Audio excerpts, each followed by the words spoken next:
But this man was standing over against the yard wall, you know, and I walked over to him, and he stood rigid with fear. And I could have easily taken his life. And I walked right up to him, and I looked at him and said, you know what? God has forgiven me.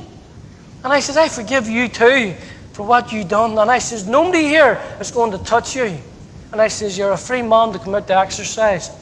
And he never spoke a word to me, yes, no, not a word. And I turned and walked back into my cell. And they're all saying, why did he not knife him? You know, they couldn't understand. But would you hear this? About 3 days later, I was called on a visit.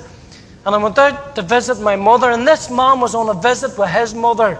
And as I came through the door, she seen me. And she got up and she came walking down to my table.